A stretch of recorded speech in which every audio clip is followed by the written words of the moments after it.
삼성과 LG가 7조 투자를 함과 동시에 앞으로 메타버스와 자율주행 이 산업이 성장함에 따라 핵심 수혜를 받아 동반 성장을 할 수 있을 만한 이 산업, 바로 OLED 산업이라고 제가 말씀드렸는데요. 자, OLED 산업에 대한 전망을 기존 시간에 강의를 했었는데, 오늘 이 시간에서는 이 OLED 관련한 핵심 기술력이 또 무엇이고, 그에 따른 관련주, 즉 OLED 관련해서 대장주가 될 수 있을 만한 기업들은 어떤 기업들이 있는지 이번 시간을 통해 한번 알아보도록 하겠습니다.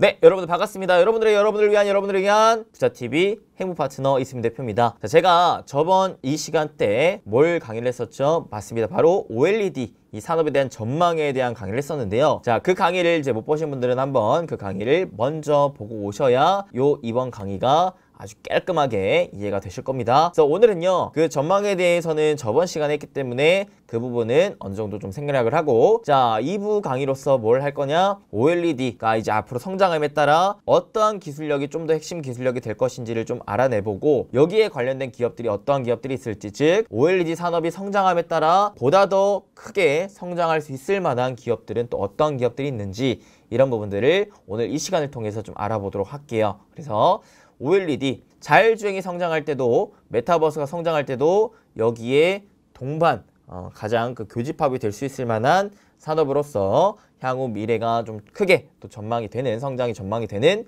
대표적인 또 산업인 만큼, 오늘 또 이 시간을 통해서 여러분들이 과연 이 OLED 중에서 어떤 기업들이 좀 좋을 수 있을지를 알아보는 시간을 가져보셨으면 좋겠습니다. 자, 오늘은 뭘 한다고요? 맞습니다. 삼성과 LG의 투자 움직임이 나오고 있는 상황에서 앞으로 미래로 가면 갈수록 메타버스가 성장하고 자율주행이 성장함에 따라 미래로 가면 갈수록 더 수혜를 받을 수 있을 만한 이 OLED 관련 대장주에 대해서 한번 알아보도록 할 거예요. 자, 그래서 제 강의 순서 항상 세 가지에 대한 순서로 나오게 되죠. 왜, why, 이유를 알고, how, 어떻게 그 투자 포인트를 잡아내고, 마지막 그 종목을 우리가 알아내고 투자를 해나가는 좀 방향을 잡는 것인데요.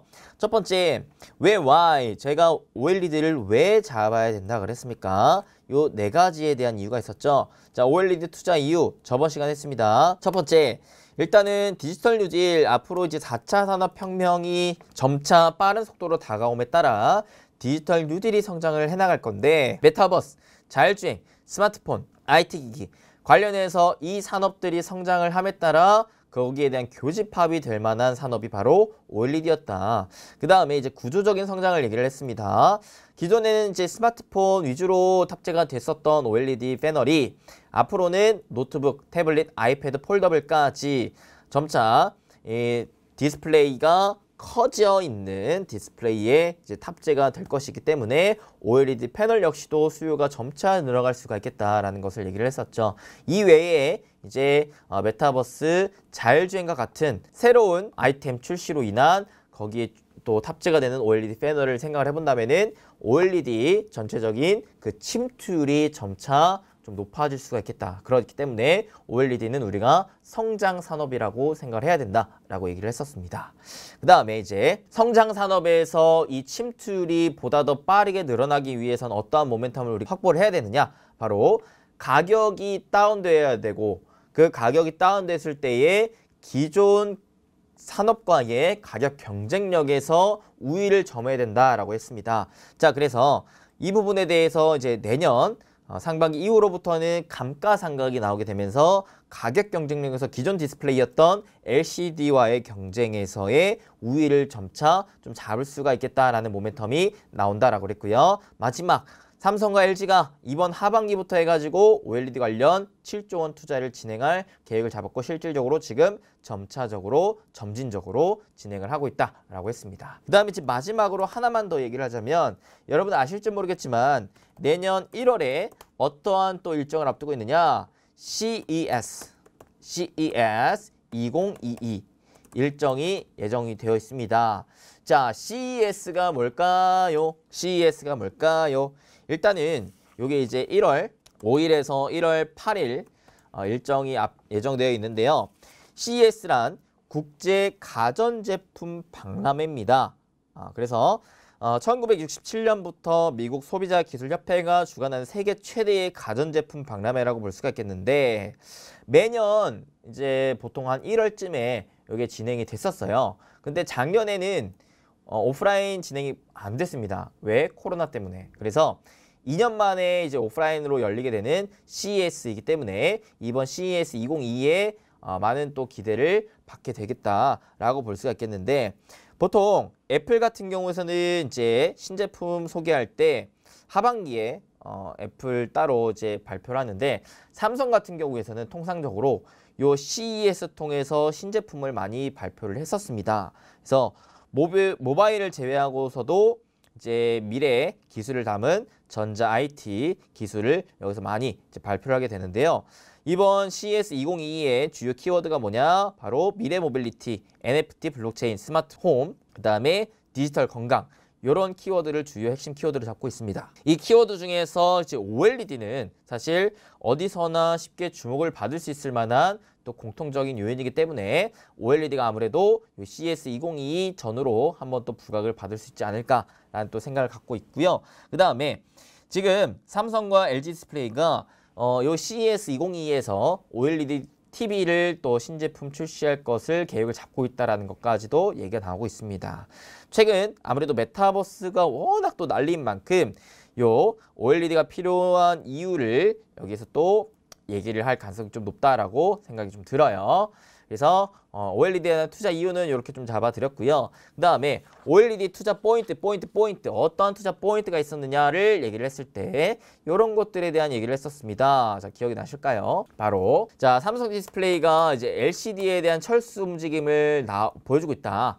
그랬죠. 그래서 이슈를 봤을 때 최근에 LCD 패널 값이 꺾이면서 삼성과 LG가 사업 철수 시기를 점차 앞당기고 있다고 합니다. 자, 그래서 LCD 가격이 7월 정점 이후에 폭락하고 있는 상황에서 공급 과잉까지 나오고 있는 상황이라 계속해서 삼성과 LG가 LCD에서 OLED로의 전환 움직임을 좀 더 가속화하고 있다고 얘기를 할 수가 있겠습니다. 그렇기에 자 요런 움직임이 나왔을 때 뭐라 그랬느냐? 삼성 디스플레이를 중심으로 OLED 소부장을 한번 주목을 해보자 라 그랬어요. 왜? OLED에 투자를 한다라고 했을 때는 제가 그랬죠. 뭐라고 예시를 들었었어요. 이제 커피 프랜차이즈를 내가 냈는데 1호점이 너무나 잘 됐다 보니까 2호점을 내야 된다. 2호점을 낸다면 일단은 2호점을 내는 커피 업체가 당장의 돈을 벌기보다는 뭐가 돈을 벌게 된다? 그 커피숍에 들어가게 되는 뭐 커피 머신기라든지 커피잔, 뭐 그다음에 원두 이런 것들을 커피숍에 파는 업체들, 즉 소부장 업체들이 돈을 우선적으로 좀 벌게 된다라고 했었죠. 그래서 삼성 디스플레이가 지금 OLED 투자 움직임을 보여주기 위한 움직임을 하나둘씩 좀 나오고 있기 때문에 그와 관련되어 있는 OLED 소부장 업체가 아무래도 단기적으로 실적이 좀 나오면서 주가가 또 상승할 만한 여력이 나올 수 있지 않을까라고 얘기를 했었습니다. 자, 그렇지만 삼성 디스플레이는 지금 현재로서 봤을 때는 이제 중소형 디스플레이 위주로 점유율을 많이 확보해 놓은 상황이라 그랬고 대형 디스플레이 같은 경우서는 LG 디스플레이가 이제 압도적인 점유율을 확보하고 있다라 그랬는데 전체 디스플레이 시장을 바라봤을 때는 중소형보다는 대형 쪽이 점유율이 좀 훨씬 크다라 그랬어요. 당연하죠. 왜? 디스플레이 크기만 봐도 알잖아요. 스마트폰 디스플레이 크기는 요만한데 TV는 완전히 요거 뭐 수십 배에 달하는 크기로 진행이 되기 때문에 똑같이 하나를 팔더라도 디스플레이 패널이 훨씬 많이 들어가게 되는 대형 디스플레이 쪽이 시장성이 훨씬 크다. 그렇기 때문에 중장기적으로 바라봤을 때 아직까지는 대형 디스플레이에 대한 기술력이 그렇게까지 높지 않아서 채택되는 이 침투율 자체가 크지 않은 상황이기 때문에 시장성은 현재로서는 크지 않지만 미래로 향해 가면 향해 갈수록 특히 전장 시장이 커지면 커질수록 LG 디스플레이가 더 부각을 받을 수가 있겠고 그렇게 된다면은 LG 디스플레이 납품하는 OLED 소부장 업체 또한 중장기적으로 좀 부각을 많이 받을 수가 있겠다라고 얘기를 드렸었습니다. 자, 그러면 마지막 OLED 대장주는 어떻게 우리가 한번 선별해 볼 수가 있을까요? 이제 디스플레이가 앞으로 성장해 나감에 따라서 어떠한 기술력을 가진 채로 변화를 할 것이냐가 이제 우리가 대장주를 찾아내기 위한 수단인데요. 첫 번째 LTPO, 두 번째 QD, 세 번째 미니 마이크로 LED 요거 세 가지를 키워드로 내세웠습니다. 봅시다. 이제 집중하셔야 돼요, 여러분들. 이제 IT 산업은 기술의 변화가 계속되고 있고 기술의 변화에서 새로운 투자 기회가 생겨난다라는 거예요. 왜? 기술의 변화에서 그 기술을 먼저 확보한 업체들이 선도해 나갈 수가 있기 때문에 독점적으로 점유율을 확보해 나갈 수가 있기 때문에 앞서 나가면서 그에 따른 돈을 벌어 나갈 수가 있기 때문에 그죠? 야, 특히나 디스플레이 같은 경우에는 기술이 집약적이고 미세 공정이 필요한 산업, 즉 기술력이 어려운 산업이기에 하나의 기술의 분야에서 앞서 나가는 기업이 그 높은 진입 장벽으로 인해서 계속해서 앞서 나갈 가능성이 높다라는 것을 일단 알아내셔야 돼요. 자, 그래서 중국 업체들이 국내 업체들을 맹추격하는 상황에서 기술 리더십의 중요성이 더욱 부각되고 있는데 향후 디스플레이 산업에서 주목해 볼 만한 기술력의 변화는 아까도 봤다시피 LTPO, TFT, 폼팩터 변화, QD, 그 다음에 미니 마이크로 LED, 8세대 RGB OLED 등이다. 이게 뭔데요? 이름만 들으면은 뭔 소리인지 모르겠죠? 자, 보도록 합시다. 일단은 기술 내용 관련주 한번 볼게요. LTPO, QD, 미니 마이크로 LED, 그 다음에 8세대 OLED. 자, 요거 네 가지에 대해서는 일단은 어떤 기술인지는 밑에서 보게 될 텐데 첫 번째로 어떤 업체들이 수혜를 받을 수 있을지가 우리가 좀 중요한 포인트겠죠. 오케이? LTPO 기술이 앞으로 성장해 나감에 따라 TFT 관련된 장비 업체들이 수혜를 받을 수가 있겠고요. 그 다음에 QD가 또 성장해 나감에 따라 소재 공급 업체가 또 수혜를 받을 수가 있겠다. 그 다음 LED 업체뿐만 아니라 이제 8세대 OLED 같은 경우에는 신규 장비와 함께 OLED 소재 업체, 만약에 얘가 투스택 시에는 추가 수혜까지도 받을 수 있다고 하네요. 자, 그러면 전체적으로 봤을 때 가장 수혜를 공통적으로 많이 보는 게 소재 업체라는 거를 우리가 알아낼 수가 있었습니다. 자, 그럼 하나씩 좀 더 디테일하게 봐보도록 합시다. LTPO, TFT, 요게 뭔데요? 도대체 요게 뭔 놈인데요? 자, 이 스마트폰 디스플레이는요 120Hz가 대세다라 그래요. 디스플레이는 뭐라 그러냐면 같은 화면을 계속 띄워놓지 않고 눈에 보이지 않는 속도로 깜빡깜빡이면서 화면을 표시한다고 합니다. 이해돼요? 그러니까 요 디스플레이 화면을 내가 켜놨어요.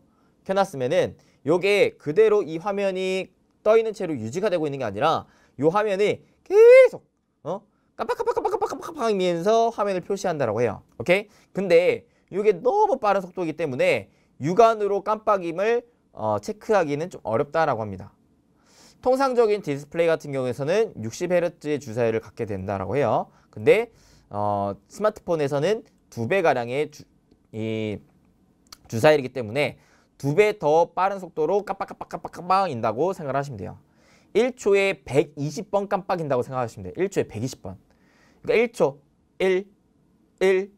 1, 이 시간 동안 얘가 120번 깜빡깜빡깜빡깜빡인다는 거예요. 그걸 우리가 눈으로 이게 알아내기는 쉽지 않다라는 거죠. 자, 오케이? 이해돼요? 그래서 최근 출시된 아이폰 신제품 같은 경우에서도 이 LTPO 디스플레이를 통해 120Hz를 구현하면서 큰 호응을 얻었다라고 합니다. 1초에 120번 깜빡깜빡이는 디스플레이를 채택을 했다라는 거예요. 여기에 플러스 알파로 120Hz를 적용했을 뿐만 아니라 가변 주사율 적용을 통해 배터리 타임도 크게 증가시켰다라는 거예요. 뭔 말이에요? 가변 주사율이 뭔데요? 가변 주사율이란 사용 환경에 따라 주사율을 조정하는 것이다라고 합니다. 그냥 매번 120번씩 깜빡이는 게 아니라 그 환경에 따라 요 깜빡이는 횟수를 조정할 수 있다는 거죠. 자, 그래서 가변 주사율 적용하게 되면은 1초에 10번에서 10에서 120까지 헤르츠 사이에서 유동적으로 주사율을 조정한대요. 즉, 가면이 화면을 띄워놓으면 그냥 10Hz, 1초에 10번 깜빡이는 거고 영화를 보면은 24, 빠른 스크롤 할 때는 120 이런 식으로 조정을 하면서 전력 효율을 개선하는 형태다라고 합니다. 이 화면을 깜빡깜빡이는 것 자체가 전력이 필요하기 때문에 주사율을 변경하는 것을 전력 효율에 큰 도움이 된다라고 합니다. 이해돼요? 자, 뭔 말이에요? 내가 그냥 일반적으로 이렇게 화면을 딱 띄워놓는 순간에서는 그냥 1초에 10번 정도 깜빡이게끔 하는 거고 내가 만약에 뭔가를 보면서 이렇게 스크롤을 내릴 때는 120번씩 깜빡깜빡 이게 바뀐다라는 것이고, 내가 이제 영상을 플레이할 때는 좀 더 10번보다는 높게 깜빡이게끔 만들어준다라는 것이죠. 그래야 내 눈의 피로도가 덜 할 수 있고, 그리고 깜빡이는 것에 따라서 이 스마트폰의 배터리가 빨리 닳게 되는데, 그것에 대한 효율을 높이기 위해서 불필요할 때는 적게 깜빡이고 좀 내가 필요할 때는 많이 깜빡이게끔 설정하는 게 바로 가변 주사율이라는 기능이 탑재가 된다는 겁니다. 그러니까 기본적으로 내가 보다 더 고해상도 고화질의 영상을 보고 게임을 하고 내가 빠른 속도로 스마트폰을 활용함에 있어서 높은 속도로 깜빡이게 되는 이런 주사율이 필요한데, 근데 그 높은 주사율이 매번 필요한 건 아니기 때문에 그 상황마다 효율적으로 활용을 하게끔 만드는 기술이 바로 이 가변 주사율이다 라는 것으로 얘기를 드릴 수가 있겠습니다. 자, 그래서 이 화면의 깜빡이는 조절을 하는 부품이 바로 TFT라는 거예요. TFT. 요게 이제 깜빡깜빡이는 거를 조절하는 부품이다. 그러니까 얘가 이제 중요하다라는 거죠.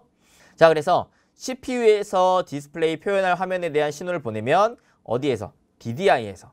디스플레이 드라이버 IC에서 어떤 픽셀을 켜고 끌지에 대해서 TFT에 전달을 한대요. 그래서 그 TFT에서 전류가 통하는 셀은 전자를 발광층으로 전달하게 되고 해당 화면에 불이 들어오는 구조다라고 합니다.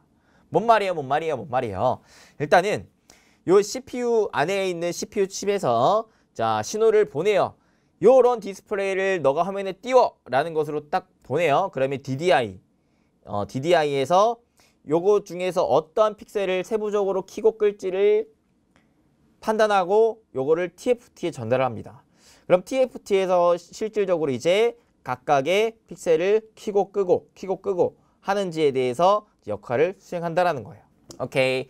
자, 그래서 이 LTPO란 LTPS 플러스 옥시드라고 하는데, 자, 여기서부터 좀 어려워요. 그냥 막 다 이해를 하려고 하지 마시고 그런 게 있구나 정도 생각하시면 될 것 같습니다. TFT는 이렇게 세 가지에 대한 구조가 있는데, 일단은 옥시드랑 LTPS가 좀 대표적이고, 그 다음에 아까도 봤다시피 LTPS랑 옥시드를 더한 게 바로 LTPO다. 요거를 이제 더한 게 바로 LTPO다라는 거였어요. 그러니까 각각의 장점들을 합쳐놓은 게 바로 LTPO라는 기술력인 거예요. 그러니까 요거를 쓰는 게 이제 좋다라는 거죠. 여러모로. 그 정도만 이해를 하세요. 그래서 이제 LTPS TFT랑 옥시드 TFT 구조 이렇게 좀 나온다라는 거 그냥 알아만 두시면 될 것 같습니다. 그렇게까지 뭐 중요한 건 아니에요. 이런 거 뭐 우리가 만들 거 아니잖아요. 그죠? 자, 그래서 OLED는 전압차를 걸어주는 스위칭 트랜지스터의 전압을 전류로 변환시키는 구동 트랜지스터가 추가로 필요하다. 뭐 알겠어. 뭐 그렇대요. LTPO TFT는 LTPS와 옥시드 TFT가 혼용된 형태로 누설 전류를 막으면서 속도를 확보해가지고 120Hz 가변 주사율 적용이 가능하게끔 하는 구조다라는 거야. 아까 이 가변 주사율이 중요하다 그랬는데 이 LTPO TFT가 요거가 가능하게끔 만들고 심지어 중간에 누설되는 전류를 막을 수가 있기 때문에 이 전류에 대한 효율도 높일 수가 있겠구나라는 식으로 생각을 하시면 되겠습니다. 그러니까 결론적으로는 LTPO TFT가 중요하다. 앞으로 많이 쓰일 것이다. 라는 식으로 얘기를 하면 될 것 같아요. 오케이. 자, 그래서 이 LTPO TFT의 특징을 좀 알아봐야겠죠? 마스크 수가 13개래요. 다른 애들에 비해서 좀 많아요. 그죠? 좀 많습니다. 자, 그래서 요거에 대한 이제 생산 캐파를 LTPO 라인으로 전환을 할 때 있어서 약 20% 수준의 캐파 로스가 나오는 게 바로 요런 이유입니다. 왜? 마스크 수가 더 많으니까. 공정수가 많아요. 공정수가. 그래서 LTPO로 전환했을 때 OLED는 공급 제약에 걸린다라는 거예요. 마스크 수가 많기 때문에. 공정수가 많으니까. 자, 그렇기에 요 LTPO로 전환을 했을 때는 전체적인 OLED 캐파가 감소가 되는 영향을 주는 요소이기 때문에 수급에 긍정적인 역할을 할 수가 있겠고요. 향후 스마트폰에서 배터리 타임 향상과 기능 개선을 위해서 LTPO OLED 수요량이 늘어남에 따라 OLED 시장에서의 긍정적인 효과를 기대할 수 있다는 거예요. 이해돼요? 그러니까 스마트폰에서 여러분들 스마트폰 많이 쓰시잖아요. 그죠? 많이 쓰는데 예전에는 어떠한 형태였어요? 배터리가 갈아 낄 수 있을 만한 구조였잖아요. 케이스 딱 뚜껑 빼면은 배터리 삐용 나와서 미리 여분 배터리 충전해 놓은 거 그냥 갈아 끼면은 바로 또 쓸 수 있었는데 최근에 나오는 스마트폰들이 다 어때요? 일체형이에요, 일체형. 그래서 최대한 하나의 이 배터리에서 얼만큼 내가 많은 시간을 쓸 수 있느냐가 좀 중요해져 있는 시대인데, 그죠? 이런 상황에서 결국 이 배터리 타임에 대한 향상 기능을 위해 이 LTPO TFT가 좀 필요하다라는 거. 스마트폰 시장에서 핵심적인 기술이겠구나 정도 생각하시면 될 것 같습니다. 그 다음에 두 번째 QD입니다. QD. QD 기술력은 뭐냐? 퀀텀 닷 또는 양자점이라고 부르는데, QD는 이제 삼성 디스플레이가 많이 주목을 하고 있는 기술입니다. 뭐냐? 수 나노미터 크기의 초미세 반도체 입자를 말한대요. 그래서 OLED는 원래 뭐냐면 여러분들 OLED의 정의가 사실 유기 발광 다이오드예요. 그래서 전류를 흘려서 빛을 만드는 다양한 방법이 있는데 그 중에 하나인 거고, OLED 자체가 원래 유기화합물이에요. 유기화합물. 그러니까 소재 자체다라고 보시면 되세요. 근데 그 유기물, 그러니까 OLED는 유기물인데 유기물과 다르게 탄소가 들어가지 않은 무기물 분자가 바로 QD입니다. QD. 그래서 현재 QD는 PL로 LE 방식의 LED와 다르다라는 거죠. 그러니까 QD는 PL, 광발광, 빛에서 빛으로 가는 거. OLED는 전기에서 빛으로 가는 거. 이게 좀 달라요. 그래서 QD는 입자의 크기에 따라 다른 색을 내면서 색 파장의 경계가 다른 입자들 대비 뚜렷해서 색 표현력이 좋다라는 특징이 좀 갖고 있습니다. 삼성 디스플레이 같은 경우는 이 QD를 이용해가지고 디스플레이를 만들고 있으며 고순도의 색을 구현하는 것이 장점이다라는 거예요. 자, 요런 좀 차이가 있습니다. 파장이 좀 달라요. 퀀텀 닷은 이렇게. 그 다음에 QD 크기에 따른 색깔이 다 다르다라는 거. 블루 QD 같은 경우는 입자의 크기를 2나노까지 줄여야 되는 상황이기 때문에 기술적 문제 때문에 현재까지 상용화가 어렵다라고 하고요. QD를 적용한 디스플레이는 QLED, QD OLED, QNED에 대해서 앞으로 성장해 나간다는 것으로 지금 보여주고 있는 상태고요. QLED는 개선된 LCD TV입니다. 그러니까 이게 뭐야? 삼성이 QLED TV 많이 판다라고 하잖아요. QLED TV. 그죠? 근데 요게 LG는 OLED TV를 팔아요. LG는. 근데 삼성이 이에 대항하기 위해서 QLED를 내세웠는데 사실 QLED는 OLED가 아니에요. OLED가 아닙니다. 요거는 LCD. 그냥 조금 개선된 LCD 뿐이에요. 그래서 삼성이 QLED를 하다가 더는 안 되겠다. 이제 QD OLED 쪽으로 가야겠다라고 하면서 이제 이번 달부터 양산을 시작하고 있습니다. 오케이. 그래서 실질적으로 이제야 삼성 디스플레이가 OLED 쪽으로 본격적인 양산을 좀 하고 있다라는 것으로 생각하시면 될 것 같습니다. 여기도 나오죠. QD OLED는 11월 양산 시작. 그래서 QLED와 다르게 백라이트가 OLED이며 QD가 필름이 아니고 컬러 필터로 쓰인다라고 합니다. 이렇게 보시면 될 것 같습니다. 자, 그래서 QD를 이제 LCD에도 쓴다라 그러고, 그죠? 그러니까 QD라는 요 소재, 무기물 소재 자체를 LCD에다가 활용을 하는 게 바로 QLED고요. 그 다음에 QD를 이제 OLED에다가 접목을 시킨 게 뭐예요? QD OLED고, 그 다음에 위에서 이제 보다시피 QNED가 이제 궁극적으로 삼성이 가고 싶어하는 방향인데 백라이트로 뭐예요? LED를 사용하는 거예요. LED. 그래서 LCD가 아닌 LED를 사용하는 게 QNED다. 이게 좀 달라요. 그래서 현재로서는 삼성은 요 단계에 있는 거예요. LCD에서 이제 OLED 쪽으로 넘어가고 있는 상황. 근데 이제 궁극적으로는 이렇게 가고 싶어 하는 상황인데 요건 아직 기술 개발 단계에 있기 때문에 아직 시간이 좀 많이 필요합니다. 자, 그래서 세 번째 미니 마이크로 LED입니다. 요거는 생각을 해보세요. 여러분들 아직까지 LED 시장이 그렇게 크지가 않아요.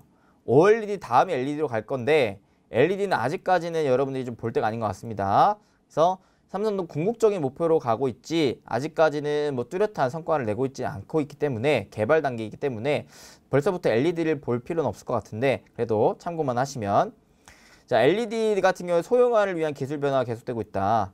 LED를 작게 만들면서 성능의 개선을 이루고 있고 크기에 따라서 미니 LED, 마이크로 LED라고 부르는데 미니 LED는 LCD에서의 백라이트 개선이고 마이크로 LED가 차세대 디스플레이다라고 해요.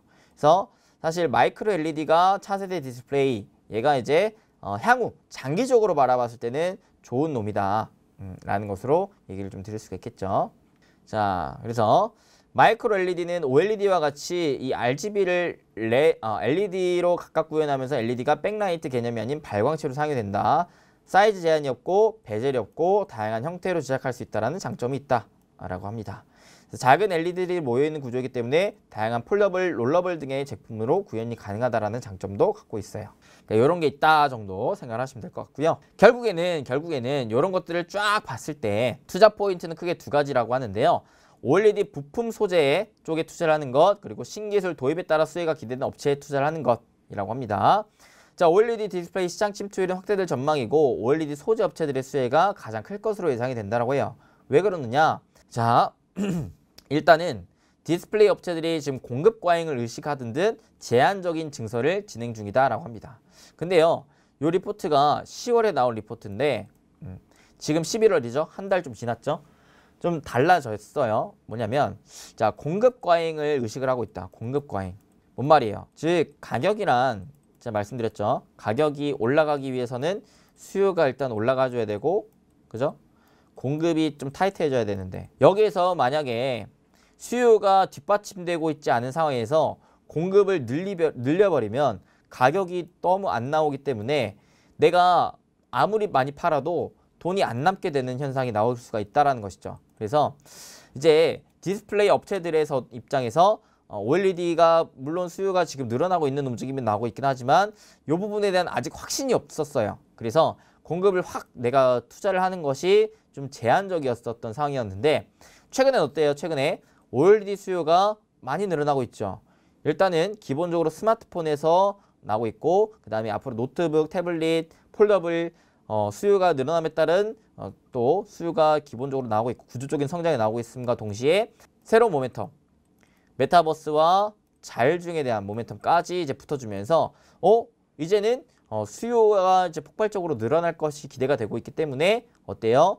이제 LG 디스플레이건, 삼성 디스플레이건 좀 탄력적인 증설을 진행 중인 상황이다라고 할 수가 있겠습니다. 그래서 사실 장비주도 기대가 좀 돼요. 기대가 되는데 근데 이제 보수적으로 접근을 하고 싶으신 분들은 소재주가 가장 무난하다라는 거예요. 소재주가. 자, 그때도 말씀드렸어요. 장비주는 만약에 공급만 잘 따낸다면은 주가의 상승 탄력은 제일 크다. 왜? 단가가 크니까. 하지만 얘는 리스크가 그만큼 있다. 불확실성이 있다. 수주가 안 나오면은 장비를 교체하는 부분이 안 나오면은 얘는 계속 바닥권에 머물러 있을 수밖에 없다. 하지만 소재는 그래도 꾸준하게 수요가 나오는 부분이기 때문에 막 주가의 강한 단기적인 급등은 나오긴 어렵겠지만 꾸준한 점진적인 우상향은 좀 가능할 것 같다라는 게 이제 소재였다. 그래서 본인이 입맛에 맞는 취향에 맞는 걸로 이제 공략을 하시면 되겠다. 설명을 좀 할 수가 있겠죠. 근데 이제 상대적으로 소재보다는 장비주들이 많이 저평가되어 있는 바닥권인 종목들이 좀 많아요. 그건 좀 있습니다. 그래서 만약에 올라가 준다면은 장비주가 올라갈 수 있을 만한 폭은 클 수 있어요. 폭은 클 수 있지만 좀 이제 리스크는 좀 있는 것이고 소재주는 올라갈 폭은 그렇게 상대적으로 장비주에 비해서는 크진 않겠지만 좀 안정적인 장점은 있다라는 걸 생각하시면 될 것 같습니다. 자, 그래서 OLED 소재 부품 업체들은 OLED 팹 가동률 상승, 2스택, 3스택 구조 도입, 중국 업체 시장 진입 본격화 수혜에 따라서 부각을 받을 수 있겠다라는 것으로 얘기를 할 수가 있는 것이고요. 덕산네오로스가 이제 대표적으로 여러분들이 많이 아는 OLED 소재주인데요. 얘가 대표적인 OLED 소재주로 삼성 디스플레이와 중국 업체에 다양한 OLED 소재를 공급하고 있는 대표 수혜주이고요. LX 세미콘도 있습니다. 얘는 부품주예요, 부품주. 디스플레이용 팹리스 업체로 LG 디스플레이와 중국 업체들의 제품을 공급하는 업체입니다. 그 다음에 이제 기술 변화 측면에서 만약에 이제 삼성이 QD에 대한 적용 확대를 보다 더 강하게 한다라고 봤을 때는 누가 수혜를 받을 수 있냐면 한솔케미칼이 수혜를 받을 수가 있어요. 왜? 한솔케미칼은 삼성 디스플레이형 QD 시트와 QD 컬러 필터 소재를 독점적으로 공급하고 있는 업체이기 때문에 그래요. 그 다음에 레이크 머티리얼즈 같은 경우에서 어떤 업체느냐? LED 생산에 필요한 주요 소재를 공급하고 삼성전자, 서울반도체 등등등등 주요 고객사로 갖고 있는 기업입니다. 얘는 이제 장기적으로 만약에 LED에 대한 삼성의 모델 출시가 나오면서 본격적인 투자가 나오면은 얘가 이제 부각을 받을 수 있겠지만 시간이 좀 많이 필요할 것 같다라고 볼 수가 있겠죠. 자, 그래서 일단은 또 다른 리포트를 볼 건데요. 여러분들 결국에 OLED가 보다 빠르게 성장하려면 뭐가 중요하다 그랬느냐? LCD와의 그 가격 격차가 줄어들어야 된다고 그랬어요. 그죠? 격차가 줄어들어야지 얘에 대한 침투율이 높아지기 때문에 성장 속도가 더 빨라질 수가 있겠다. 성장 속도가 빨라진다면 그만큼 삼성 디스플레이라든지 LG 디스플레이라든지 뭐예요? 투자를 더 확대할 수가 있겠다라고 얘기를 했었죠. 자, 그래서 제가 강조를 했던 게 뭐였습니까? 요거였죠, 요거. 내년에 지금 글로벌 패널 업체 중 OLED 비중이 가장 높은 삼성 디스플레이가 내년에 증액폭이 가장 클 것으로 전망이 된다. 자, 내년에 이제 감가상각비가 종료 시점이 나오면서 감가상각 종료에 따른 유의미한 증액을 시작할 것이다, 투자를 할 것이다라는 거죠. 자, 그러면서 이제 감가비가 종료가 되면은 시장 점유율 추가 확보에 따른 가능한 구간에 진입이 되면서 하반기 점진적인 투자가 재개가 될 것이고 내년 초에는 이제 추가적인 공장 건설까지도 재개가 될 전망이 잡혀 있다라는 것으로 여러분들 생각을 하시면 될 것 같습니다. 그러니까 이제 삼성 디스플레이 같은 경우에 거기에 이제 속해 있는 라인에 잡혀 있는 장비주들 내년에 한번 기대를 해볼 만하지 않겠냐 생각을 해볼 수가 있는 것이고요. 그 다음에 여기에서도 이제 기술적 변화에 주목을 하자라고 하면서 세 가지에 대한 기술적 변화에 얘기를 합니다. 첫 번째, 폴레스 편광 필름 제거한다라는 거. 두 번째, 8세대 옥시드 RGB 아까 이거 있었죠. 세 번째, 탄던 RGB가 두 개입니다. 그럼 뭐 각각 뭡니까? 봅시다. 첫 번째, 폴레스와 블랙 PDR 이 뭔데요? 아우 진짜 영어 좀 그만 써. 우리나라 말로 좀 해. 아우 정말. 자, 삼성 디스플레이가 이번에 출시한 갤럭시 폴드 제품부터 ECO2 기술 적용을 한대요. 요게 핵심이 뭐냐? 편광 필름을 제거해서 기존 밝기 33% 개선, 두께 감소, 그 다음에 유연성까지 개선한다라는 거. 자, 요거를 한대요. 요거. 즉 편광 필름을 일단 제거를 한대. 편광 필름을 제거. 편광 필름을 제거하면은 이 편광 필름이 하고 있던 역할을 다른 애가 수행을 해야 되거든요. 편광 필름 같은 경우에서는 후공정 캐펙스 중에 제일 비싸기 때문에 요게 없어진다면 투자비 절감이 크게 나올 수가 있어요. 일단 긍정적이고. 그러니까 요거를 좀 누가 할 것이느냐 인데 블랙 PDL이 대체한대. 블랙 PDL. 블랙 PDL. 자, 이게 뭐 편광판이 뭔데? 편광 필름이 뭔데? 여러분들 이 스마트폰 딱 보시면 스마트폰 딱 꺼져 있을 때 어때요? 꺼져 있을 때 까맣죠? 까맣죠? 요 까만 게 왜 그러냐면 편광판이라는 필름을 이렇게 붙여놨기 때문에 그래요. 그래서 이 편광판이 왜 붙여놨냐면 마구잡이로 뻗어나오는 빛들을 원하는 방향으로 딱 휘어잡아주는 역할을 하는 게 편광판이다라고 합니다. 그래서 이 편광판이 만약에 없다면 아무데나 막 튀어나가가지고 빛이 반사, 중첩 등의 이 내가 원하지 않는 빛을 만들어낼 수가 있어요. 그래서 편광판이 원래 필요했는데 이런 상황에서 요 편광판을 없앤 거예요. 그거를 블랙 PDL이 대체한다라고 합니다. 블랙 PDL. 자, 이 PDL이 기존에도 사용이 됐었던 재료인데 요게 원래 도레이라는 일본 회사에서 독점 공급을 하고 있었어요. 근데 국산화를 최근에 우리 기업이 하나 했죠. 블랙 PDL을 적용하는 신기술이 개발이 돼가지고 요거를 누가? 덕산네오룩스가 최근에 좀 국산화를 했습니다. 그래서 요 블랙 PDL 관련해 가지고는 덕산네오룩스가 소유를 받을 수가 있겠다라는 것인데, 자, 요거 봅시다. 요 블랙 PDL이 뭐냐? OLED 전력 소모를 낮추고 외부 빛은 차단하는 혁신 소재다. 소재다라는 거, 소재다. 그래서 PDL이란 레드, 그린, 블루, 빨강, 초록, 파랑. 이거를 이제 RGB라고 불러요. RGB. RGB 많이 들어보셨죠? 아까 이제 RGB 많이 했었는데 빨강, 초록, 파랑. 요거가 각각 이제 서브 픽셀이라고 하는데 요 픽셀들이 서로 간섭하지 않도록 구분해 주거나 요것들이 각 OLED 소재가 서로 섞이지 않도록 경계선 역할을 해주는 소재다. PDL이라는 게. 근데 기존에는 폴리이미드를 사용한 투명색 PDL이 적용이 됐었는데 오케이? 요게 어떻게 됐다? 덕산네오룩스가 개발한 블랙 PDL. 자, 검정색을 띠는 PDL이 최근에 개발됐다는 거예요. 그래서 이게 갤럭시 폴더블 폰에 탑재가 되기 시작하면서 이를 통해 빛투과율을 높여가지고 패널의 소배 전력을 25% 절감할 수 있게 되었다는 거죠.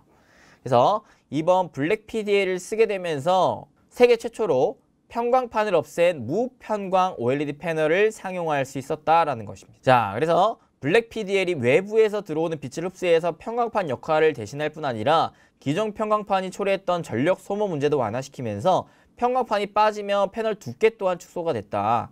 이 블랙 PDL이 개발이 되면서 여러모로 굉장히 전력 소모도 해소가 시켜주고 그다음에 패널 두께도 축소가 시켜주는 이런 장점을 갖췄다라는 거예요. 그래서 기존 OLED 구조를 완전히 바꾼 혁신적인 소재다라는 것인데 요거를 덕산네오룩스가 만들어냈대요. 자, 그래서 기존 PDL 시장을 계속해서 블랙 PDL이 대체할 가능성이 매우 높은 거예요. 그래서 덕산네오룩스가 거의 이제 대장격으로 볼 수가 있는 것이죠. 그래서 최근에 덕산네오룩스가 블랙 PDL 캐파를 늘리려고 하는 대규모 증설을 진행 중에 있다라고 합니다. 잘 팔리니까. 그래서 요거가 되면은 편광판이 제거가 되고 소비 전력이 25% 절감이 된다. 그래서 이 소재에 대해서 좀만 더 얘기를 하자면 OLED가 아까도 얘기했다시피 발광 물질에 전기를 가해 스스로 빛을 내는 전개 발광이라고 했는데 자, OLED 소재는 그러면 발광층과 보조층으로 구성이 된다라고 해요. 그래서 OLED 발광 원리가 이런 식으로 됩니다. 그래서 그림으로 보면은 조금 이해가 안 되죠. 이렇게 좀 보십시다. 이게 좀 어려운 개념인데 그냥 그러려니 하세요. 알겠죠? 자, 요렇게 전기를 주입을 해요. 전기를 딱 전류를 가하는 거예요. 전류를. OLED에다가 전류를 가하면 어떻게 되느냐?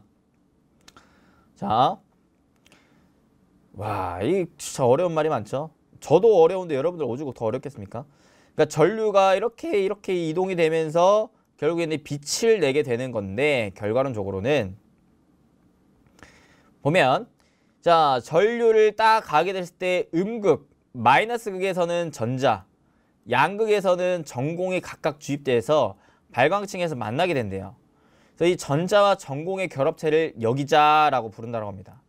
여기 상태는 전자가 에너지를 흡수해서 기존의 상태보다 들뜬 상태라고 하는데 아우씨 뭔 말이야. 그냥 전기를 딱 줬을 때 여기 기저 왔다 갔다 한다라는 거예요. 왔다 갔다. 그래서 왔다 갔다 했을 때 빛을 못 내고 소멸하는 것들이 적을수록 발광 효율이 높은 소재다라고 해요. 그러니까 전류를 딱 가했을 때 왔다 갔다 하면서 이 중간에 빛이 내게 되는데 빛을 내는 데 있어서 왔다 갔다 할 때 있어서 뭐가 요 소멸하는 것들이 적을수록 효율이 높은 소재다라고 하는 거죠. 그냥 요 정도를 이해를 하시면 돼요. 빛을 낼 때 있어서 왔다 갔다 하는데 중간에 이제 소실되는 것들이 적은 게 좋은 소재다라는 것 정도만 이제 얘기를 하시면 되는데 자, 네, 이 소재가 굉장히 다양해요. 소재가 어마무시 많습니다. 그래서 뭐 형광 소재도 있고 뭐 인광 소재도 있고 그 다음에 막 색깔별로 다 달라요. 그래서 소재가 크게 봤을 때는 이런 식으로 많습니다. 각각의 소재 종류 그 다음에 색깔별로 다 엄청 많아요. 자, 그런데 OLED는 이 특정 소재마다 보통 2~3개, 많으면 5개 미만의 업체들이 독과점하고 있대요. 진입 장벽이 굉장히 높다라는 겁니다. 그래서 OLED 소재 레퍼런스가 없는 신규 업체가 새롭게 양산하는 게 굉장히 드물다라는 것이고 기존에 양산을 할 수 있을 만한 애들이 새로운 소재를 개발해서 공급하는 게 대부분이다라고 합니다. 그러니까 이 OLED 소재 하나를 만드는 게 굉장히 어렵대요. 그래서 하나의 소재를 만든 업체가 5개가 안 된다라는 거예요.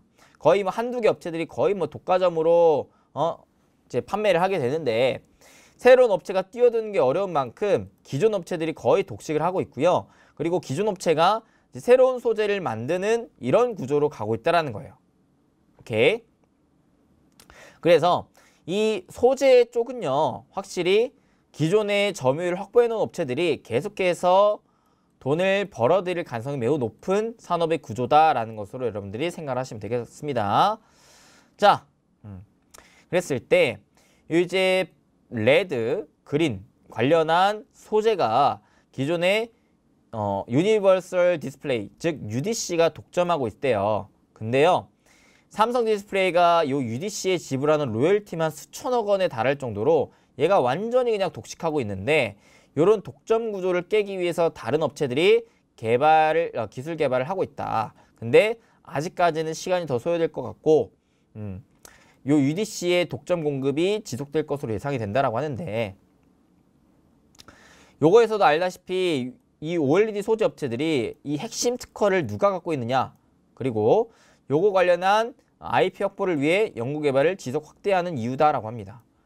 기존에 내가 요 소재를 A라는 소재를 만들 수 있고요, B라는 소재를 만들 수 있었어. 이걸로 계속 돈을 벌어요.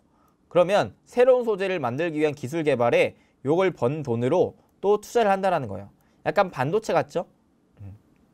이런 식으로 된다라는 겁니다. 그래서 이 소재 분야에서 독점적인 위치를 갖고 있는 기업은 계속 그 본인의 범위를 넓히면서 다양한 분야에서의 다양한 소재를 만들면서 점차 점유율을 확대해 나갈 수 있을 만한 소재 업체다라는 거예요.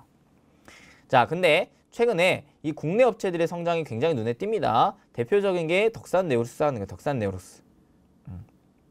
그래서 처음으로 RGB 발광 소재까지도 진입을 했고요. 아까 얘기했다시피 뭐 도레이가 선점해 놓은 PDL 같은 경우서도 블랙 PDL을 개발해내면서 점유율을 뺏어오고 있는 상황입니다. 또한 일본 소재 업체들이 독과점하고 있는 블루 OLED 소재 또한 블루 프라임을 시작으로 국산을 지속해 나갈 것으로 예상이 되고 있고요. P&H테크라는 기업이 있는데, 얘는 듀폰과 협업을 바탕으로 레드, 블루, OLED 발광 소재 등을 LG 디스플레이 향으로 공급 중에 있다. 향후 LG 디스플레이 소재 국산화 추세와 함께 점유율을 확대해 나갈 수가 있을 것 같다라는 것입니다. 그래서 여기에서 소재를 우리나라 업체 중에 제일 많이 만들 수 있는 게 누구예요? 덕산네오루스예요. 덕산네오루스. HTL도 할 수 있고요, 레드 호스트도 할 수 있고요, 레드 프라임도 할 수 있고요, 그린 프라임도 할 수 있습니다. 그 다음에 블루 프라임도 할 수 있습니다. 덕산네오루스가 그래서 국내 업체 중에는 대장인 거고요. 그 다음이 누구냐? 그 다음이 솔루스 첨단 소재입니다. 솔루스 첨단 소재. 그 다음이 누구야? P&H테크입니다. P&H테크. 이렇게 이제 보시면 될 것 같아요. 대표적인 소재 업체는 크게 이렇게 3개가 있다 정도 생각하시면 될 것 같습니다. 자, 오케이. 그 다음에 이제 8세대 옥시드 RGB. 자, 요거는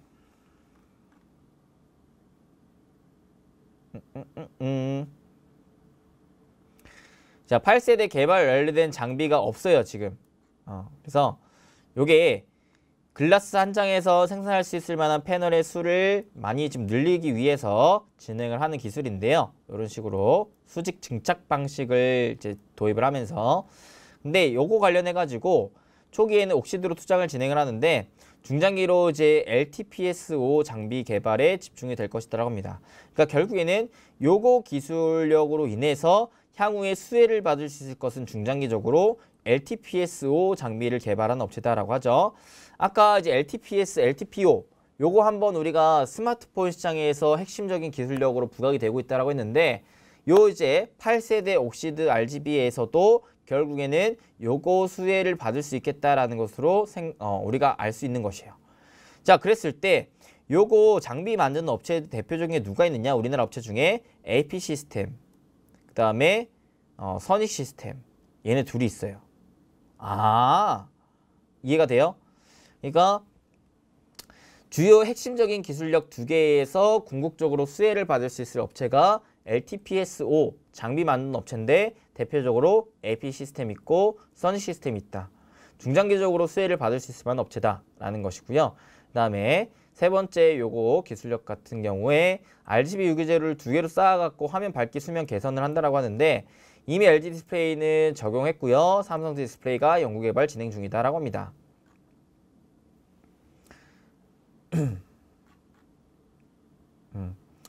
자, 요거 관련해 가지고는 이제 LG 디스플레이향 OLED 유기 재료 업체가 중장기적인 성장 동력을 확보한다라는 것이 나옵니다. 자, 그리고 디스플레이 부품 중 과거 쇼티지가 가장 심했던 것이 DDI라고 하네요. DDI. 쇼티지가 뭐예요? 공급 부족 현상. 공급 부족 현상이라는 것은 그만큼 수요가 많이 나오고 있다는 것이기 때문에 요거 관련된 업체들은 계속해서 좀 돈을 벌고 있다는 거. 자, 그래서 결과론적으로 결론을 딱 내봤을 때 그런 이제 기술력적인 측면 다 종합적으로 봤을 때는 결국에는 뭐가 요 스마트폰 IT OLED 관련해 가지고 이녹스 첨단 소재, 덕산 네오록스 요거 2개가 좀 부각을 받을 수 있겠고 그다음에 이제 LG 디스플레이, LX 세미콘 얘네도 괜찮을 수 있다. 라고 얘기를 드릴 수가 있겠습니다. 자, 보시면 소재 업체 중에 자, 저는 재무제표를 볼 때 크게 일단은 ROE랑 PER이랑 PBR 많이 봐요. 그러니까 저평가되어 있으면서 고성장의 기업을 바라봤을 때는 여러분들이 ROE가 높은데 PER은 낮고 PBR이 낮은 업체들을 좀 보시면 좋아요. 자, 그랬을 때 대표적으로 누가 있는 거예요? ROE가 일단 20 이상이 되고 있는 게 덕산 네오록스. 그다음에 우리나라 업체 중에는 이녹스 첨단 소재. 그다음에 BH도 내년부터는 성장 속도가 좀 붙을 수 있고요. 그다음에 LX 세미콘이 ROE가 엄청 크네요. LX 세미콘 성장률이 엄청 큽니다. 근데 이제 PER이 그 중에서도 낮은 거, 저평가되는 거. 이녹스 첨단 소재, BH, LX 세미콘. LX 세미콘이 제일 저평가되어 있는데 제일 성장률이 크네요. 시총도 한 1,800억 정도 수준, 그렇게 부담되고 있지 않은 수준입니다. LX 세미콘이 재무상으로 이제 밸류를 따져봤을 때는 제일 투자하기 무난할 기업일 것 같다.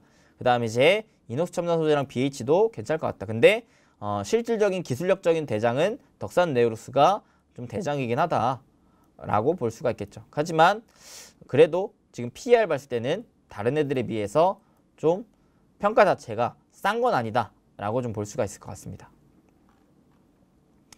그 다음에 이제 장비 업체를 바라봤을 때 장비 업체도 마찬가지 ROE가 높은 거, PER이 낮고 PBR이 낮은 거 한번 볼게요. ROE가 높은 거, 자, 20 이상인 걸 한번 볼게요. 20 이상인 거 공통적으로. 자, 봅시다. 우리나라 업체 중에 보시면 AP 시스템. AP 시스템은 아까 기술력적인 측면에 대해서도 수혜를 받을 수 있겠다 그랬는데 별표 2개. 그 다음에 ICD. 자, PER 낮은 거.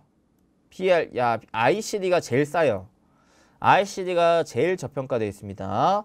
그 다음에 SFA도 저평가되어 있긴 하네요. 원익 IPS가 성장률이 좀 높고, 원익 IPS. 그 다음에 필옵틱스도 성장률이 좀 높네요. PER은 상대적으로 SFA나 원익 IPS가 좀 더 괜찮고요. 그 다음에 주성 엔지니어링도 나쁘지 않습니다. 주성 엔지니어링. 이 정도 볼 수가 있겠네요. 그래서 자, 밸류상 한번 따져봅시다. 일단은 기술력적인 측면에 대해서 우리가 한번 보시면 첫 번째 일단은 덕산 네오록스를 안 볼 수가 없을 것 같아요. 덕산 네오록스는 별표 3개의 대장주입니다.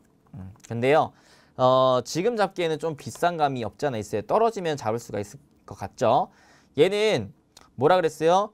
소재를 가장 많이 보유를 한 기업이고, 그 다음에 아까 이제 봤다시피 블랙 PDL 요거 이제 개발로 인한 국산화 수혜를 받을 수 있다라는 거 보시면 되겠죠. 그 다음에 기술력적인 측면에 대해서 AP 시스템, 그 다음에 선익 시스템.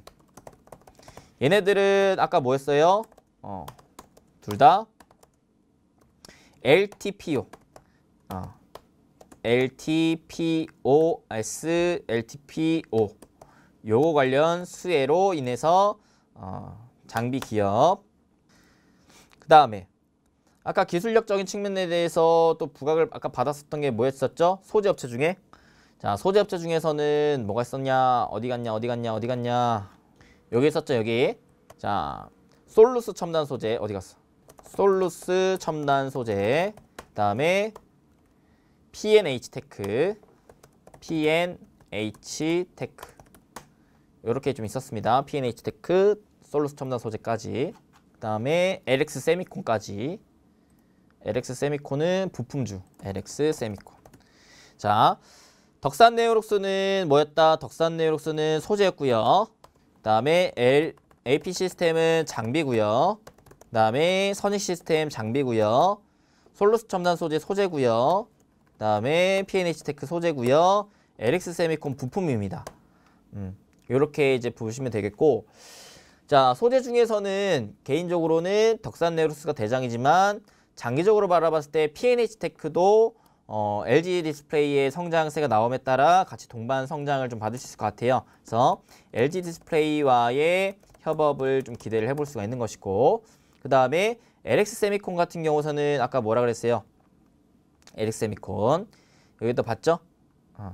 LX 세미콘은 마찬가지 LG 디스플레이와 중국 업체들의 제품을 공급하는 업체. 그래서 얘 또한 마찬가지 LG 디스플레이가 성장을 했을 때 LG 디스플레이의 동반 성장을 기대를 한다라는 거.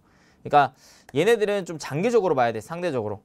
만약에 내가 P&H 테크랑 LX 세미콘을 잡고 싶다면 비교적 장기적으로 봐야 될 것 같다.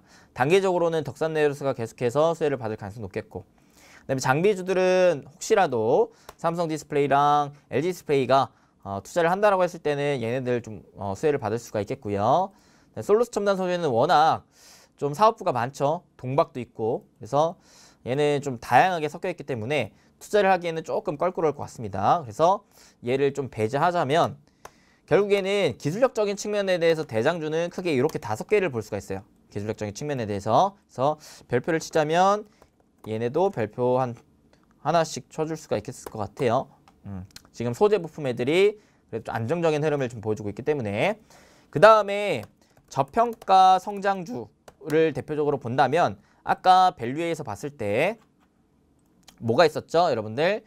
자, 밸류상으로 성장률은 높은데 싼 애들. 이녹스 첨단 소재 BH. 자, 소재 쪽에서는 대표적으로 이녹스 첨단 소재 BH. 그 다음에 LX 세미콘. 요거는 부품이죠. 그 다음에 장비 쪽에서는 대표적으로 뭐가 있는 거예요? 자, 장비에서는 AP 시스템, ICD, SFA, 원익 IPS, 그 다음에 주성 엔지니어링, 필옵틱스. 이 정도 있어요. 근데 원익 IPS랑 주성 엔지니어링 같은 경우 워낙 반도체 성향이 좀 강한 종목들이기 때문에 좀 겹쳐져 있어요. 그래서 대표적인 뭐 OLED 관련주라고 좀 볼 수는 없을 것 같기 때문에 좀 패스를 하자면 요 정도 좀 볼 수가 있을 것 같네요. 그죠? 그래서 저평가 성장주이면서도 기술력도 있는 애들은 대표적으로 누가 있는 거예요, 그러면? 대표적으로 LX 세미콘, 그 다음에 AP 시스템, 얘네들이 있는 거예요. 아, 그러니까 내가 만약에 부품주를 공략을 하고 싶다면 LX 세미콘이 좋은 거고, 장비주를 공략을 하고 싶다면 OLED 현재로서만 봤을 때는 AP 시스템이 괜찮을 것이고, 그 다음에 뭐예요? 소재주로 봤을 때는 단기적으로는 덕산 네오룩스지만 좀 장기적으로 만약에 LG 디스플레이가 성장할 것을 좀 기대를 한다면 P&H 테크도 괜찮을 것 같다 라고 얘기를 드릴 수가 있는 겁니다. 이해됩니까, 여러분들? 자, 근데 여기에서 여러분 하나 아셔야 될 게 있어요. 여기서 하나 알아야 될 게 메타버스의 수혜를 받을 디스플레이 관련주는 없나요? 없나요? 있죠? 있죠. 자, 최근에도 제가 리포트 다시 한번 보여드렸었던 거. 자, OLED 중에서도 어떤 기술력이 부각이 받고 있다고 그랬습니까? 자, 메타버스를 하려면 결국에는 요 기기 자체가 굉장히 가벼워야 되고, 그 다음에 요 기기를 썼을 때에 이 멀미, 어지러움증이 없어야 된다고 그랬어요. 어지러움증이. 메타버스 가상세계로 가기 위해서는 가상세계와 현실세계의 그 괴리감이 줄어들기 위해서 이 어지러움증이 없어져야 되는데, 그거를 하기 위해 무게는 가볍고 해상도는 높이고 그 다음에 응답 속도도 빠르게 하는 요런 기술을 보여주는 게 지금 유일한 기술이 바로 OLED OS라고 그랬습니다. OLED OS. OLED OS. 이게 지금 유일해요. 유일하다. 그래서 이 해상도 자체가 기존 LCD는 600에서 1000 정도였다면은 이 OLED OS는 5000까지 높아질 수 있어. 5000까지. 그래서 요거는 그때도 말씀드렸다시피 이 OLED가 원래는 유리 기판에다가 딱 그 화소부 구동부를 얻는 것이었다면 요 유리 대신에 실리콘 웨이퍼를 쓰는 게 바로 OLED OS다. 즉 디스플레이와 반도체 기술력을 더한 것이 바로 OLED OS다. 자, 그래서 요거 관련된 업체가 누가 있다고 했어요? 요거 관련된 업체. 요거 관련된 업체. 자, 요거는 이제 OLED OS. 대표적으로가 LG 디스플레이라 그랬죠. LG 디스플레이가 우리나라에 거의 뭐 독점적으로 이 기술을 갖고 있는 애고, 그 다음에 요거 관련된 증착 장비를 납품하는 애가 바로 선익 시스템이라 그랬습니다. 요거 관련된 장비 업체. 자, 그래서 여기도 나오죠. LG 디스플레이 밸류체인의 플러스 요인이 바로 여기서 나올 것이다 라고 얘기를 합니다. 그래서 오늘 좀 이렇게 리포트를 보긴 봤지만 되게 좀 어려운 용어가 많았었기 때문에 여러분들 이해하기 좀 이제 까다로웠을 것 같은데, 그러니까 결국에 사실 이것만 생각하세요. 디스플레이 쪽에서는 지금 일단은 가장 무난한 게 소재 업체고 부품 업체고, 장비주는 변동성이 큰 대신에 좀 리스크가 있겠다. 대신에 저평가되는 기업들이 많다.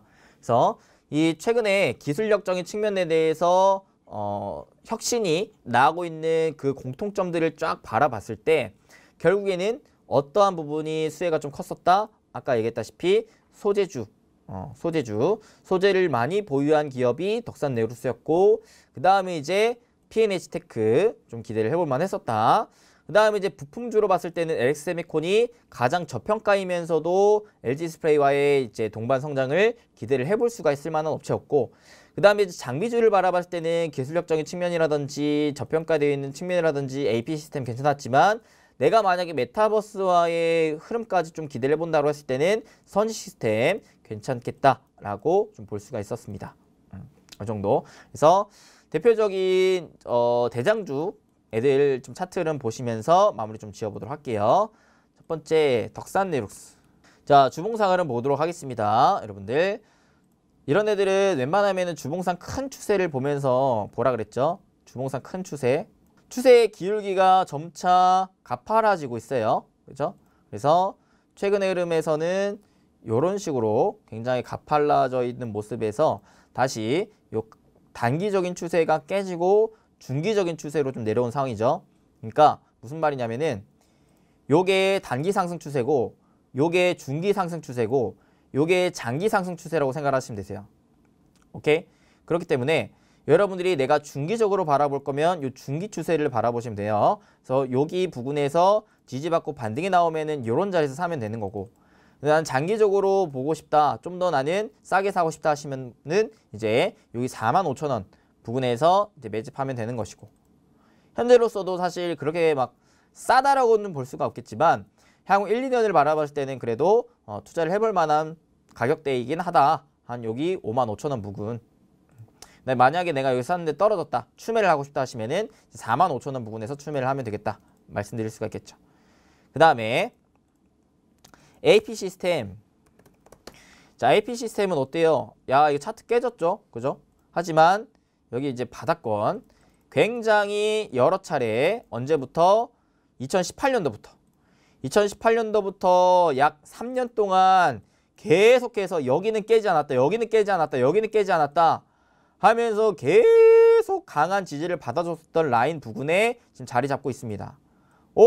그러면 여기에서 혹시라도 다시 한번 지지받고 반등하는 흐름이 연출이 된다면 여기가 이제 공략해볼 만한 맥점이 되겠죠. 3년 동안의 저점 부근이니까.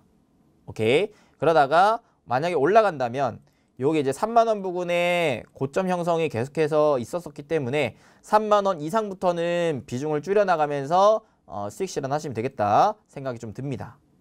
그 다음 선익시스템. 선익시스템은 워낙 제가 좀 많이 강조했던 기업이긴 했는데요. 자, 요렇게 추세를 좀 보시면 되겠죠. 요런 추세. 그래서 얘는 요렇게 딱 추세 끌어놓고 추세 매매 하시면 돼요. 추세 하단선 지지받고 반등 주면은 요런 자리에서 매수. 그 다음에 추세 상단 부근 걸리면은 매도. 지금 다시 하단 부근 내려오고 있으니까 기다렸다가 지지받고 반등 나오면 매수. 추세적으로 가져가시면 돼요. 내가 이 추세 이탈 안 하면 계속 수익 키워나가셔도 되고 그냥 추세 보면서 4848, 4848 하시면 되겠죠.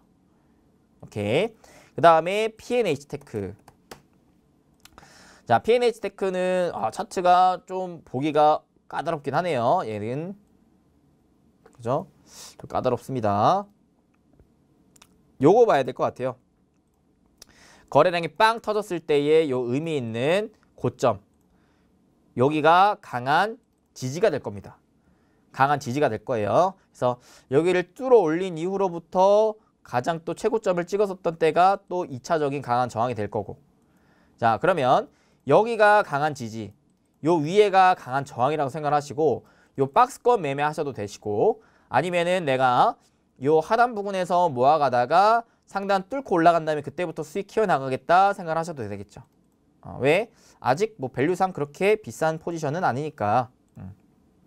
얘도 올해 흑자 전환 이후로부터 내년부터 본격적인 성장을 지금 전망을 하고 있는 기업이기 때문에 아무래도 중장기적으로 가져가 볼 만한 기업이긴 해요.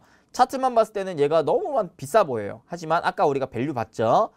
밸류 봤었으니까 지금 그렇게 비싼 건 아니다 라는 생각을 가지시면 될 것 같습니다. 그 다음에 마지막 LX세미콘. 자, LX세미콘도 차트만 보시면은 야 이거 너무 고점인데 할 수 있어요. 하지만 아까 봤을 때 밸류가 어땠어요 여러분들? 밸류상으로 봤을 때는 LX세미콘이 제일 쌌어요. PER이 8배가 안 됩니다. 8배가 안 돼요. 시총도 자, 한 1조 7천억 정도가 되네. 1조 7천억. 자, 그래서 이번에 이제 합병 이슈로 인해서 이제 영업이익이 굉장히 또 탄탄하게 나왔고 여기에서는 성장세가 두드러지진 않지만 이제 OLED 성장에 따른 추가적인 성장의 모멘텀을 좀 가져갈 수가 있겠다라는 생각을 해봄직하죠. 그래서 얘도 장기적인 추세에 이렇게 끌 수가 있겠고 그다음에 중기적인 추세에 이렇게 끌 수가 있겠고 그다음에 단기적인 추세는 이렇게 끌 수가 있겠습니다. 단기적인 추세는 이탈이 됐으니까 제외하고 중기적인 추세에 현재 한 10만 원 부근에서 지지받고 반등이 나오면은 중기 추세 지지 반등 구간 나오고요. 장기 추세는 여기 9만 원 부근 지지 반등 노려봐야 될 것 같습니다. 그래서 요거를 고점에다 갖다 붙여봤을 때 여기 이제 13만 원 부근에서부터는 저항대가 좀 있습니다. 그래서 13만 원부터는 뭐 분할 매도를 하시던지 아니면은 뚫으면은 계속 수익을 키워나가도 되겠지만 뚫지 못한다고 했을 때는 분할 매도를 해야 되는 포지션이 이런 부분에서 나온다라는 거 이해를 하시면 될 것 같습니다. 이렇게 해가지고 오늘 전반적으로 기술력적인 측면에 대한 대장주, 그 다음에 저평가 성장주, 그 다음에 메타버스 수혜주까지 OLED 관련된 종목군들 한번 싹 정리를 해봤습니다. 장비주 같은 경우는 워낙 제일 쌉니다. 장비주는. 왜냐하면 삼성 디스플레이 쪽에서 본격적인 투자 움직임이 아직 나오진 않았기 때문에. 근데 내년부터는 좀 기대를 해볼 만하다. 대표적으로는 이제 AP 시스템, 선유 시스템 이런 애들을 좀 관심 있게 볼 필요가 있겠고 좀 이제 싼 애들 중에서는 ICD, SFA, 피로틱스 이런 애들도 내년에는 좀 기대를 해볼 만하다라는 것까지 이제 얘기를 드릴 수가 있겠습니다. 정리가 돼요 이제? 요 정도로 이제 정리가 돼야 될 것 같아요. 너무 어렵게 생각하지 마시고 그래서 여러분들 스스로도 각 기업에 대한 사업 보고서, 기업 리포트 이런 거 한번 읽어보시고 좀 더 끌리는 쪽으로 선별적으로 투자를 하세요. 선별적으로 투자를 하시라. 모든 종목을 다 잡을 수는 없습니다. 나는 결국에는 큰 범주로 봤을 때 결국 돌고 돌아 LG 디스플레이가 가장 성장할 수 있을 것 같다라는 생각이 든다면 그냥 LG 디스플레이 패널 업체에 투자를 하면 되는 거고, 아 나는 패널 업체보다는 밑단으로 좀 내려오고 싶어 하시면 그 소부장 업체 그 중에서도 이제 골라내야겠죠. 나는 그래도 리스크보다 그냥 꾸준한 게 좋아 하시면은 소재 부품 쪽으로 보셔야 되는데, 성장 기술력적인 측면에 대해서는 가장 앞서 나가는 게 덕산 네이룩스, 그 다음에 이제 P&H테크, 그 다음에 가장 싼 거는 LX세미콘. 장비 업체 중에서는 기술력적인 측면으로 봤을 때는 이제 AP 시스템, 선 시스템이 있겠지만 보다 싼 거를 봤을 때는 뭐 ICD라든지 SFA라든지 필옵틱스 이런 애들을 이제 봐야 된다는 것까지 딱 정리를 하면 되겠지 않나 싶네. 이제 좀 정리가 될 것 같아요, 그죠? 그래서 오늘 이게 잘 이해가 안 된다면은 저번 주에 제가 올려드렸던 그 OLED 전망에 대한 그 영상을 다시 한번 보세요. 다시 한번 보시고, 아 이래서 OLED가 요런 이제 전망이 있구나. 그래서 이제 요런 기업들을 보라 그랬는데, 요런 기업들을 봤을 때 아 요런 것들이 각 기업들마다의 투자 포인트가 될 것 같구나. 얘가 좀 더 앞서 나가고 있구나. 얘가 좀 더 싸구나. 이런 것에 대한 이제 선별을 하는 거죠. 오늘 영상 도움 되셨으면은 여러분 잊지 마시고 좋아요, 구독, 알림 설정 꼭꼭꼭 딱딱딱 빡빡빡 딱 한 번씩과 댓글 자유롭게 남겨주시면 정말 저는 너무 큰 힘이 됩니다. 제가 진짜 막 5시간, 10시간 리포트 읽고 분석하고 공부하고 이렇게 방송 준비하고 이런 시간이 헛되지 않았다라는 것들을 여러분들의 그런 댓글을 보면서 저는 많이 위안을 얻고 힘을 얻습니다. 그러니까 많이 좀 부탁드리겠고, 다음에도 분명히 더 좋은 정보와 영상으로 찾아뵐 수 있도록 앞으로도 더 많이 노력하고 공부하는 여러분들 행복 파트너이자 쪽집게 강사 이수민 대표 될 수 있도록 할 테니까요. 여러분들 포기하지 마시고 끝까지 또 계속해서 앞으로 나아가셔서 정진하셔서 승리하시는 여러분들 되셨으면 좋겠습니다. 오늘은 여기까지 하도록 하겠습니다. 여러분들 끝까지 시청해주셔서 진심으로 감사드립니다.